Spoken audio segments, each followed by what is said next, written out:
Hare Krishna. So we are seeing the 29th verse of the 4th chapter of Gita, entitled Transcendental Knowledge. It goes, Apane juhvati pranam prane panam tatha pare pranapanagati ruddhva pranayam parayanaha apare niyataharaha pranan praneshu juhvati. Still others who are inclined to the process of breath restraint to remain in trance practice by offering the movement of the outgoing breath into the incoming and the incoming breath into the outgoing, and thus at last remain in trance, stopping all breathing. Others, curtailing the eating process, offer the outgoing breath into itself as a sacrifice. हम यहाँ देख रहे हैं पिछले कुछ श्लोकों से कि भगवान किस प्रकार बता रहे हैं अर्जुन को अलग अलग पद्धतियों से योग हो सकता है। कल हमने देखा द्रव्य यज्ञ, तपो यज्ञ, ज्ञान यज्ञ, स्वाध्याय यज्ञ, अलग अलग तरीके से। और इसी श्रृंखला को आगे बढ़ाते हुए आज भगवान कहते हैं कि कुछ लोग अपने प्राणों को, the incoming breath and the outgoing breath, तो पतंजलि योग के सूत्र के अनुसार पंच प्राण हैं, जो 5 वायु हैं। हमने जिसके बारे में 2 श्लोकों पहले विस्तृत रूप से चर्चा की थी, प्राण, अपान, व्यान, उदान और समान, और उनके कार्य। तो पतंजलि योग कहता है कि ये जो पंच प्राण हैं, इन पंच प्राणों के अंदर आत्मा तैरती है, चेतना तैरती है। तो इसीलिए जब हम इन प्राणों को कंट्रोल करते हैं, जब कोई योगी प्राणों को नियम करके, प्राण आयाम करके, हम यूजुअली देखेंगे वी आर ईदर इनहेलिंग और वी आर एक्सेलिंग। हम या तो प्राणवायु अंदर ले रहे हैं या उसे बाहर छोड़ रहे हैं। योगी क्या करते हैं? योगियों का कार्य है ज़्यादा से ज़्यादा जीवन अवधि मिल सके, जिससे वो आत्म संयम और भगवत प्राप्ति के लिए साधना अपनी लंबे समय तक कर सकें। हर एक जीव जो इस भौतिक जगत में आया है, one thing of his is constant, and what is it? The number of breaths that we are going to take. कोई भी व्यक्ति या कोई भी शरीर कितनी बार सांस लेगा वो तय हो क्या है, वो फैक्ट्री सेटिंग है। इतनी बार सांस लिया, मशीन बंद होनी है, बस चाबी की तरह है वो। तो अगर आज मैं 1 सेकंड में 1 सांस ले रहा हूं और अगर मैं 70 साल तक जीऊंगा, अगर मैं 2 सेकंड में 1 सांस लूंगा तो मैं 140 साल जीऊंगा। Simple calculation. ये भौतिक जगत मटेरियल कैलकुलेशंस पर ही चलता है। It is all about give and take. हम जब बनिए के पास जाते हैं, हम आटा, दाल, चीनी, चावल, गुड़, शक्कर, ये वो दुनिया भर की चीजें लेते हैं। We pay him accordingly and we take whatever we want. उसी प्रकार ये भौतिक जगत, it is all based on give and take. आपको जो चाहिए उसके हिसाब से उस देवता विशेष की उपासना कीजिए, उस देवता विशेष से वरदान पाइए। अगर आपको जीवन अवधि लंबी करानी है, प्राणायाम कीजिए, अपने सांसों के फ्रीक्वेंसी को कम कीजिए, आप लंबा जिएंगे। It is all practice on a very very simple material plane. तो हम जब सांस अंदर लेते हैं या बाहर छोड़ते हैं, हम एक ही कार्य कर रहे हैं, ईदर वी आर इनहेलिंग और एक्सहेलिंग। योगीगण क्या करते हैं कि they try to mix these 2 airs. Requires lot of practice. अंदर आने वाली हवा और बाहर आने वाली हवा, इन दोनों को इक्विलिब्रियम करते हैं। इसे कहते हैं पूरक। जब मैं अंदर आने वाले प्राण और बाहर जाने वाले प्राण दोनों को इक्विलिब्रियम करता हूं, that is how we see अपाने जुह्वति प्राणम प्राणे पानम तथा परे। So incoming breath is offered as an oblation to the outgoing breath. Outgoing breath is offered as an oblation to incoming breath. सो दोनों का इक्विलिब्रियम, एक ही बार में दोनों चल रहे हैं, दैट इज कॉल्ड पूरक। और ऐसी अवस्था के बाद the next stage of development is kumbhak. कुंभक यानी जब एक योगी अपनी सांस को पूरी तरह बंद कर देता है। सो आज के प्राणायाम के डेफिनेशन में भी अगर हम देखें, व्हाट इज कुंभक? कुंभक यानी हम अगर व्हेन वी आर डूइंग अनुलोम विलोम,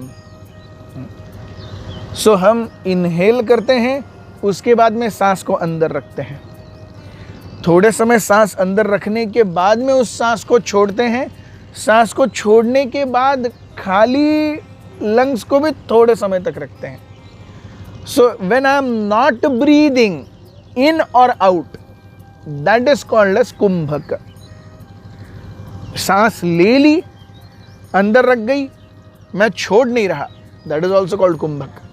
सांस छोड़ दी पूरी, अब मैं अंदर नहीं ले रहा, that is also called as कुंभक। So कुंभक is when I am not either breathing out or breathing in। पूरक is when I am breathing in and out simultaneously। So because I am breathing in and out, the first stage of development or practice is पूरक। और पूरक के बाद एक advanced योगी कुंभक पर चला जाता है, he doesn't breathe only। Shrimad Bhagavat के हम 4th अध्याय में देखेंगे तो ध्रुव महाराज की कथा आती है। ध्रुव महाराज ने 6 महीने में भगवान का दर्शन किया। 6 महीने में उन्होंने जो तपस्या की, अंतिम 1.5 महीने में उन्होंने सांस लेना भी बंद कर दिया। अब जब मैंने ये पहली बार पढ़ा था तो मैं सोच रहा था मैं तो सांस लिए बिना 1.5 मिनट नहीं रह सकता, ध्रुव महाराज 1.5 महीना कैसे रहे? So then this give me the answer, yogis do this. आज भी कई योगी हैं हिमालय में जो 300, 400, 500, 600 साल से जी रहे हैं। When they control external पंच महाभूत, through पंच प्राण we can control पंच महाभूत। So through controlling of पंच महाभूत one can elongate one's life duration so that one can indulge in intense sadhana। Yes। ये at the level, this is at the level of yoga, अष्टांग योगा या ध्यान yoga. At the level of bhakti yoga, one does not need to elongate one's lifespan। We see the striking example of Khatvanga महाराज। खटवांग महाराज, इंद्र जब असुरों ने देवताओं पर आक्रमण किया, उस समय इंद्र इत्यादि देवताओं ने खटवांग महाराज से पृथ्वी पर याचना की कि कृपया आप हमारी मदद कीजिए। खटवांग महाराज बहुत लंबे समय तक स्वर्गलोक में जाकर लड़ते रहे, उनकी नस्लें यहाँ पे खत्म हो गई पुश्ते, तब भी वो लड़ते रहे, क्योंकि स्वर्ग में कालगणना यहाँ से बहुत ज़्यादा बड़ी है। Yes, our 1 year is equivalent to their 1 day। यहाँ का 1 साल यानी स्वर्गलोक का 1 दिन, कालगणना बहुत बड़ी है। तो वहाँ पर वो बहुत समय तक रहे, लड़ते रहे, उन्हें समझ में ही नहीं आया कि उनका परिवार खत्म हो गया, उनकी पुश्तें खत्म हो गई।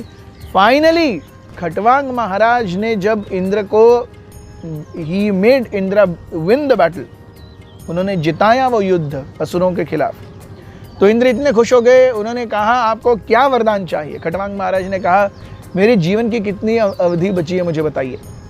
इंद्र ने कहा स्वर्ग के हिसाब से 1 क्षण बचा है। खटवांग महाराज तुरंत स्वर्ग छोड़ के भूमि पर आ गए, क्योंकि टाइम उतना लंबा बढ़ जाता है।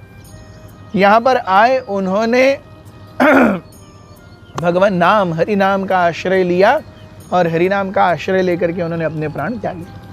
सो he did not go on to do kumbhak and poorak so as to extend one's life. No, हम श्रीमद् भागवत में प्रहलाद महाराज, ध्रुव महाराज, इन सबको जब कुंती महारानी, इन सबको जब भगवान पूछते हैं व्हाट डू यू वांट, आपको क्या वरदान चाहिए? मुझे केवल इतना ही वरदान चाहिए, जब तक मैं जीऊँ आपके श्री चरण कमलों में मेरी चेतना बनी रहे। So a moment of quality life is far better than years of nonsensical life. Prabhupada ji example देते हैं बड़े बड़े पेड़ों का, 300, 400, 3000, 4000 साल से जी रहे हैं, लेकिन खड़े हैं, तो क्या उपयोग है ऐसे जीवन का? कबीरदास जी एक दोहे में कहते हैं, बड़ा हुआ तो क्या हुआ जैसे पेड़ खजूर, पंथी को छाया नहीं फल लागे अति दूर। तो ऐसे पेड़ का क्या फायदा जो किसी के कोई उपयोग का ही नहीं है। उसी प्रकार ऐसा जीवन लंबा जी चले, लेकिन ना मुझे उपयोग ना दूसरों को उपयोग, तो ऐसे जीवन का क्या फायदा? Better than that is a moment of life which is actually taking us closer to Krishna and helping us take others closer to Krishna. So this is how we see, this is one set of yoga. भगवान यहाँ कहते हैं अपरे नियत आहारा प्राणान प्राणेषु जुह्वति। कुछ और योगी ऐसे हैं जो अपने ईटिंग प्रोसेस को कर्टेल कर देते हैं, अपने खाने को कर्टेल कर देते हैं। आज भी गुजरात या राजस्थान के बॉर्डर में कोई देवी के मंदिर में एक पुजारी हैं, बाबा जी हैं, 60 साल के हैं, उन्होंने अपने खाने पीने सबको बंद करके रखा है, ना कुछ खाया है ना कुछ पिया है। वो कहते हैं सूर्य की किरणों से मैंने अपने आप को कैसे पोषण रखना है वो सीख लिया है। उनके ऊपर एक स्टडी भी की गई थी। 15 दिन तक उनको एक बंद कमरे में विद 10 CCTV कैमरास रखा गया और पानी अन्न कुछ भी नहीं, बिना खाए पानी और लिक्विड डाइट पे व्यक्ति 45 डेज तक जी सकता है। बिना पानी पिए व्यक्ति 12 दिन तक जी सकता है। So he was kept for 15 days. 15 days he is fit and fine. Today also he is fit and fine.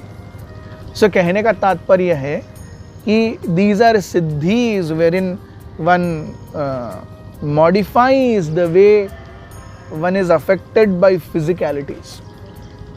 Yes. The ultimate aim is to develop love towards Krishna. Life को लंबा क्यों करना है? भगवत प्राप्ति के लिए, इंद्रिय भोग के लिए नहीं।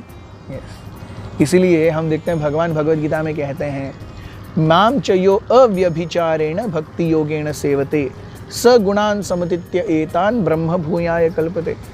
What is necessary is unflinching devotional service. Thank you very much. Hare Krishna.